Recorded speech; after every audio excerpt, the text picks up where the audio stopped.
سمعت عن الإفيه اللي قاله أحمد حلمي في مسرحية بني آدم اللي كانت بتتعرض في الرياض؟ من بعد الإفيه ده والدنيا في مصر قامت ما قعدتش. إزاي أحمد حلمي يقلل من مصر والمصريين؟ دي اسمها قلة أدب. بعيدا عن ان الإفيه اللي اتسرب مش في وقته خالص وجاي في وقت مشاعر القوميه والوطنيه في اعلى مستواها جوانا كمصريين، وطبعا ده بسبب الضغوطات الخارجيه والوضع اللي احنا فيه، ده غير الاحتقان اللي حاصل بين المصريين والسعوديين من وقت تيران وصنافير. لكن انا باصص للموضوع من زاويه مخالفه شويه للناس اللي بتهاجم حلمي، وعندي شويه مقارنات يمكن لو انت من المختلفين معايا يخلوك تعيد النظر في رايك. خلص. يمكن، انا بقول يمكن، فخليك رحب الصدر كده وامشي معايا واحده واحده. خليني اقول لك السبب الحقيقي اللي مخلي معظم الناس مش متقبله افيه احمد حلمي، بس عايزك ترجع معايا كده لورا 25 سنه، ايام فيلم الناظر وظهور شخص اسمه عاطف في فيلم من افضل افلام الالفيه اللي بيضحك من غير مجهود وهيئته تحسسك انه مش غريب عليك وتحس انك شفته قبل كده، صاحبك او جارك او قريبك ملامحه تدخل القلب من غير استئذان، وبعد ما تشوفه في افلام زي عبود على الحدود والسلم والتعبان ورحله حب وبيعمل اول بطوله مشتركه بينه وبين الليمبي، ساعتها احنا بنحفظ شكله واسمه خلاص. بيتولد بالنسبه لجيلنا جيل الثمانينات وتحديدا التسعينات ممثل جديد بيدخل قلوبنا وبنعتمده واحد مننا. هو حلمي اصلا تحسه واحد صاحبك وبيهزر نفس هزارك وكوميديته مليانه شقه وتعب وخفه دمه شبه معظم المصريين، وعشان كده بقى نجم شباك. ولما عمل افلام زي صايع بحر وزكي شان وجعلتني مجرما ولحد ظرف طارق مفيش فيلم فيهم خيش، كلها افلام نجحت ومعظمها كسر الدنيا ومكانته بتاخد ليفل اعلى عند المصريين، والثقه بينه وبين الناس بتزيد لان كمان السينما بتاعته مناسبه للاطفال ولكل الاسره، الشباب والاطفال، وممكن تاخد اسرتك وتدخلوا الفيلم وانت مطمن. كده كده حلمي مننا. بالاضافه بقى ان احمد حلمي يبقى جوز منى زكي. هتقول لي وايه العلاقه وايه الربط بين انهم متجوزين بالموضوع؟ هقول لك بالعكس، ده منى زكي جزء كبير من الحكايه وليها يد في الموضوع وسبب من اسباب كره بعض الناس لاحمد حلمي. بيتهيأ لي انت فهمت انا اقصد ايه. لكن خليني برضو ارجع معاك لورا شويه وافكرك بمنى زكي اللي تبقى بنت جيلنا برضو وبنعتبرها قريبه مننا، ما تفهمش ليه. يعني انت ممكن تلاقي الشباب من الاجيال القديمه ولحد جين زي بيكرشوا على سعاد حسني، ليلى علوي، نرمين الفقي، روبي، هيفا، اسماء جلال، لكن نادرا ما تلاقي حد بيكراش على منى زكي. وده في رايي مش عشان منى وحشه، بالعكس دي قمر ومن وهي صغيره لحد النهارده تصنف من الجميلات، لكن منى اتقدمت لينا بشكل ما يخلكش تبص لها بنظره مش كويسه ولا تحب تشوفها في مشهد غير لائق، في حين ان في ممثلات تانيين كتير ما عندكش اي مشكله انك تشوفهم في اي شكل. ان شاء الله شراب سلمى حتى احنا طايلين. نرجع تاني لاحمد حلمي. بالاضافه ان حلمي زي ما قلت لك بقى في بينه وبين الناس ثقه كبيره جدا وبقى بتاع كل الناس من الصغير للكبير وافلامه كلها ناجحه. نزل حلمي بثلاث افلام في 3 سنين قلب الموازين، اسف على الازعاج 2008، الف مبروك 2009، وعسل اسود في 2010. هنا حلمي وصل لمرحله البيك وفرض عضلاته وبقى يلعب زي ما هو عايز اعتمادا ان في جمهور في ظهره كده كده هيسنده، وبقى يلعب دراما. هيرد عليه ليه؟ مش هيرد لانه مات. يقلبها فلسفه.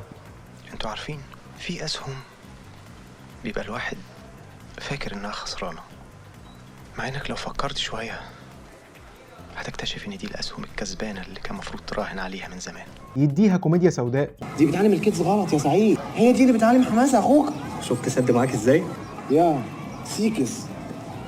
وبينجح في كل لعبه بيلعبها وخلاص بيقعد احمد حلمي وبيربع في قلوب الناس. لكن الستايل اللي بيمسك فيه حلمي بعد كده هي الكوميديا السوداء، وبيلعبها تاني بعد كده في اكس لارج وعلى جثتي وصنع في مصر. لكن الفتره من 2010 ل 2022 حلمي ما نزلش غير ب7 افلام بس، واللي نجح فيهم جماهيريا يمكن فيلمين بس. فالثقه في ال 12 سنه دول بتتهز كتير بين حلمي وجمهوره، بس كل ده على مستوى الاعمال الفنيه وبس، لحد ما بتيجي اختنا منى وفي سنه 2022 وفي عز ما الناس بتنتقد حلمي على افلامه اللي مستواها بقى في النازل تعمل فيلم اصحاب ولا اعز، سيل من الشتايم والنقد الفني والغير فني على دورها في الفيلم. وحلمي بينولوا جانب كبير من الانتقاد طبعا، والناس هنا بتنسى ان حلمي ومنى مجرد فنانين دورهم انهم يعملوا اعمال فنيه واحنا نختار الافضل والانسب لينا نشوفه، واللي ما يعجبناش نركنه على جنب. واقصى حاجه ممكن نعملها اننا ننتقد، بس النقد لازم يكون نقد فني. انما احنا شخصنا الموضوع وكاننا صدقنا انهم مننا او من بقيه اهلنا، بنحبهم لكن على مستوى الفن، لكن شخصيا في رايي مش صح. والدليل ان الناس شخصنت الموضوع في ردود الافعال على منى زكي وقت نزول الفيلم، ان ممثلات كتير مثلوا ادوار اجرأ كتير من دور منى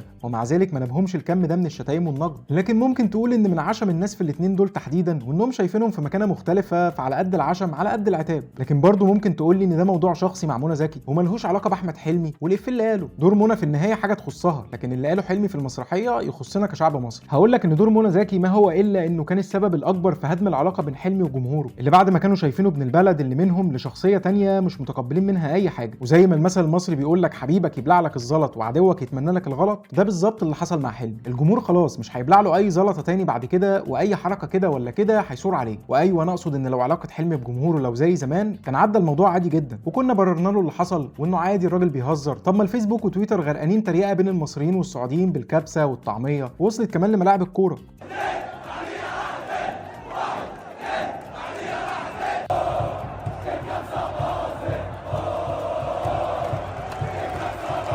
وبعدين احنا وضعنا الاقتصادي معروف، واحنا بنفسنا بنتريق على وضعنا وعلنا على وسائل التواصل. ده غير ان اي ستاند اب قائم في الاصل على التريقه. هتلاقي صاحب البشره السمراء بيتريق على نفسه، والفقير واللي مش لاقي واحده تعبره، وهكذا. وحلمي زي ما قلت لك بيتميز بالكوميديا السوداء، والافيه ده بغض النظر انه ما بيضحكش لكنه يعتبر كوميديا سوداء. اقول لك على حاجه، حلمي نفسه قبل كده عمل فيلم اسمه عسل اسود. الفيلم اصلا قائم على التريقه على المصريين وعاداتهم السيئه في كل حاجه. طب بلاش، احمد مكي فطير انت عامل سكتش كامل تريقه على الخلايجه، وما شفناش خليجي اعترض. ودول بقى افلام متسجله وهيعيشوا كتير والناس هتفضل تتفرج عليهم، مش مجرد افيه اتقال في مسرحيه. طب سمير غانم لما كان بيتريق على الشعب المصري وانه بيفطر فول ويمشي في الشارع مبنج، وبيبان على الواحد اللي واكل فول بيبان، تلاقي الاشاره حمراء فجاه واحد راح معدي كده ولا.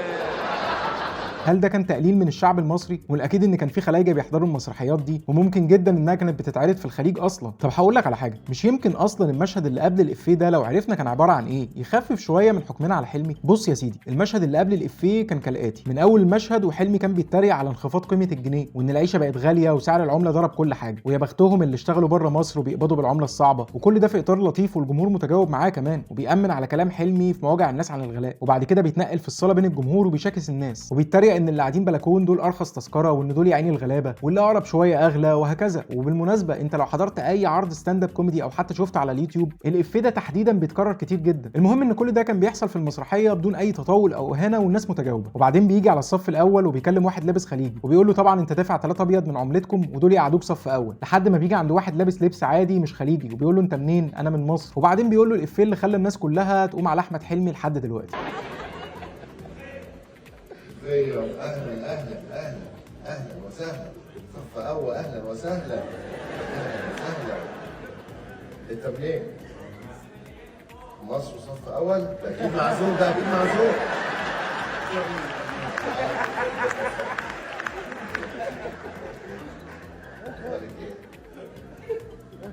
بص انا شخصيا شايف ان الافيه كان ممكن يعدي عادي جدا لولا ان الناس شايله من حلمي بقالها فتره، غير ان الافيه مقتطع ولما يتعرض لوحده كده غير لما تكون شايف المشهد كامل. في النهايه عايز افكرك وافكر نفسي ان حلمي او غيره مجرد فنان مش اكتر، يخطئ ويصيب، وانت ليك كامل الحريه انك تتفق معايا او تختلف، وفي الحالتين لازم تقول لي رايك في التعليقات. ولو الحلقه عجبتك اعمل لايك يا اخي وشيرها، مش هتخسر حاجه، واعمل اشتراك في القناه عشان هنتناقش كتير انا وانت بعد كده في حوارات تانية عايز اكلمك فيها. ويلا سلام.